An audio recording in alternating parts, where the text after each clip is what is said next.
Okay, it's recording.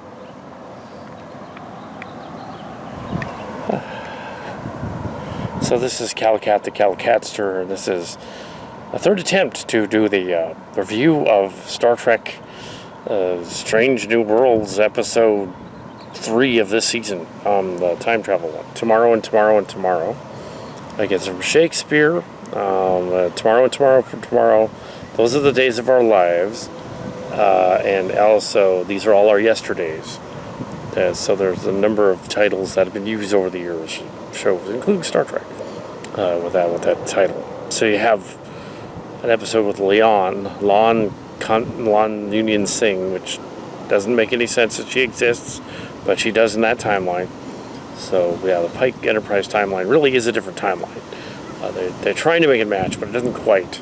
The stuff from the Abrams universe kind of messes with it too. At least this one kind of retcons, makes it look like there's like in the 21st century there's a bunch of kid versions of it, which sort of retcons Into Darkness and makes it sound like, oh, okay, Khan Noonien Singh was a thing, which is not true. It was an institute, and apparently not true. And there was this institute, and a bunch of them were called, the augments were called that. So she's a descendant of one of them, maybe not him, but one of them. But yeah, her DNA is right there, so yeah, let's get into the thing. So we have Leon Singh with the story, and we have she's on the Enterprise. There's an earlier scene with sparring with the Doctor, which doesn't go anywhere. And then a temporal agent appears that has been wounded from a bullet wound, and he's dying. Gives her a temporal shield device, shifter device, similar to the ones used on Voyager and in Cillian Space. Voyager thought of it first. We grant them that. She then goes to the bridge to only discover that the bridge is no longer the bridge.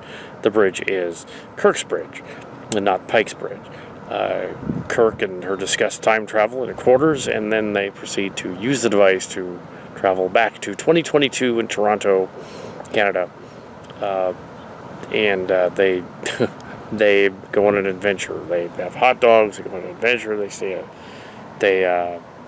stay at a room, but they don't do anything. But they clearly like each other. So this way, it's like KS, the Killing Time book, the Star Trek pocket book from years ago. But it's also like Time Trap, which had the Klingons that trapped Kirk and trying to make it think he's in another timeline. It's also like that one. There've been a number of episodes like that. So they're doing stuff they did before. Also have, but in a different way. 2022 doesn't appear to be connected to 2024 in Picard season 2. It should be a different timeline.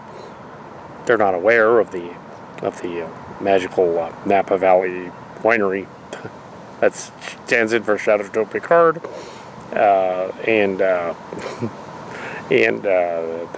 Q couldn't have got there that quick, or Q and soon couldn't have got there that quick. But it's a different timeline, so it doesn't matter.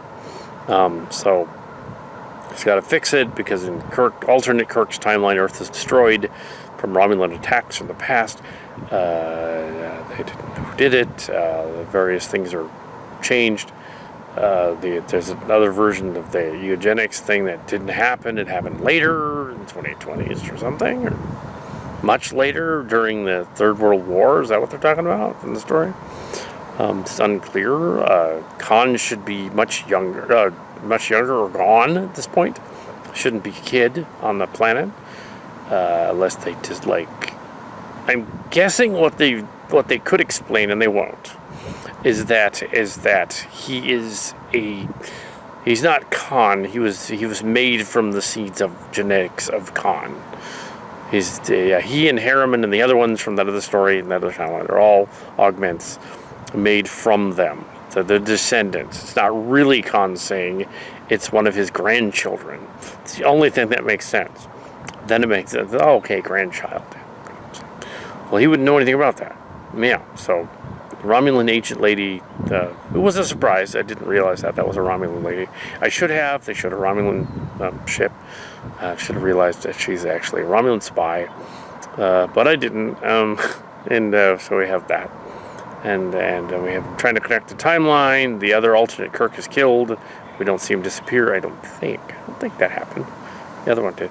The Romulan lady did. Yeah, and she got killed. But yeah, we're dealing with a Star Trek story that's fine. Time travel. Time travel is always a deal breaker to Mark's cards. You don't like to do them. I did them quite a lot in Cillian stories. Time travel is problematic. Either Back to the Futures or multiverse or stuff like that. It's clearly Star Trek, like Robotech, like Macross, like all that. Like Transformers too, in a way. It is a multiverse, like Marvel is a multiverse. And you can have any number of timelines. So all the people complaining about canon, well, not in that timeline. You can easily get around canon. But yeah, she gets back and meets Lieutenant Kirk, hails him. But of course he doesn't know her yet. And not only that, but wouldn't Lieutenant Kirk then not want her around because he knows about Khan Singh? He's not the other Kirk from the other time.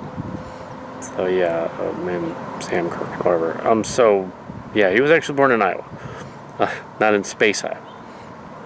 So the born in space line is from another Kirk timeline thing. And yes, revolving doors do suck, but yes.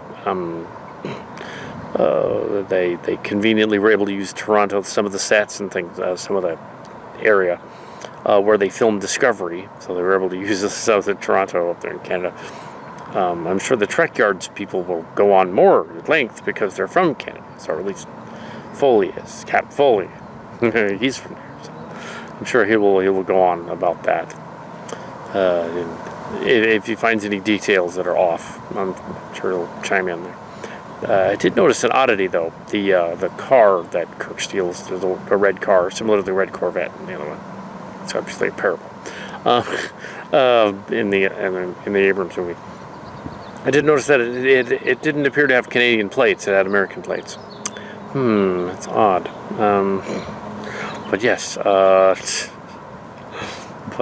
Yeah, in Vermont is actually closer than you might think from there. It's only 4 hours away. Which is probably what they were thinking with the Chateau Picard scene in the other movie, because it is 4 hours away from LA if you sped really fast. The Napa and LA, yeah, they're 4 or 5 hours away if you drove pretty fast. Although in that story, maybe he used a transporter, maybe he got a hold of one, or Q whisked him over there. Any number of things could have happened that got him there.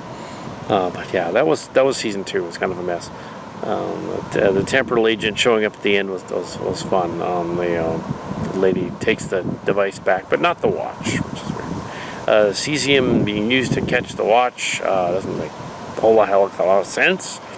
Does cesium react to other cesium and light up when it's like in proximity to it? I don't know. So anyway, that's kind of my review. Nothing happened here. I'm sure the wind is probably messing with it this time. But here we are. Sure. It was fine. A little time travel. It was reminiscent of the books. I don't think it actually is from the books, though. They did borrow from Ursula K. Le Guin last year. So borrowing from, I believe the guy's name was, that did Killing Time. I believe that was, what did I do? It wasn't Dab Hugh. It was, Della something. Yeah. Not Dillard, but Della something. Yeah. I don't know. Gave all the books away to the Goodwill, so I don't have them. So I can't check. But I can look it up, but I'm not gonna. Anyway, so here we are. Doing the recording out here in the park. So that's kind of it. This is a much more succinct review anyway. And sure, watch the episode. It's fine.